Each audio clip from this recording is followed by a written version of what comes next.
Okay, people.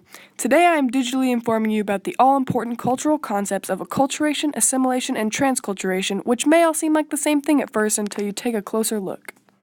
Let's start with acculturation.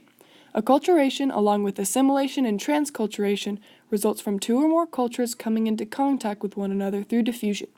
In the process of acculturation, the less dominant culture adopts or adapts to some of the standards of the more dominant one, while still retaining many of their traditional values and customs. Some elements that may be exchanged between the two groups are language, values, customs, attitudes, or any other aspects of material or non-material culture.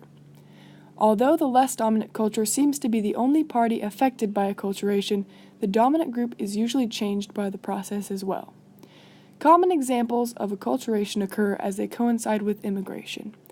For example, heavy immigration from Latin America to the U.S. for decades has impacted the immigrants by integrating them into a new society, but the U.S. has also adjusted their customs by adding Spanish to signs, recordings, and other public or government documents. Certain types of acculturation can sometimes cause conflict between cultures. Conflict may arise when a certain trait from one culture is adopted into another, as if that is where that custom originated. It's sort of like those really annoying extensive copyright rules, except less official. Now, let's move on to assimilation. Assimilation may be seen as just one of many effects of acculturation. It is, by definition, when a less dominant culture is completely absorbed into the dominant one, as members of this minority lose their native customs, including religion and language. This process normally occurs over a longer period of time and over several generations. This means that, for instance, if a group of people immigrate into a new country, they will probably not become fully assimilated, but their children and grandchildren may. Some may assimilate by choice in order to increase their chances of social and economic gain because social acceptance is more likely to occur when a culture and its appearance more closely resemble the dominant group.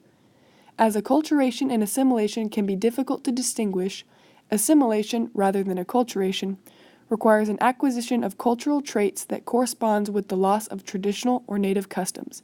However, both are inevitable when migration occurs, especially international migration. This brings us to the final topic, which is of course transculturation. Transculturation is unlike the other two concepts in that it does not include a dominant culture and a less dominant one, but rather two powerful cultures of roughly equal strength and influence. In this two-way flow of culture, a more equal exchange of cultural traits occurs. For example, as Buddhism began to diffuse from its hearth in India across Asia, it often came into contact with people who were already devoted to their beliefs of Confucianism.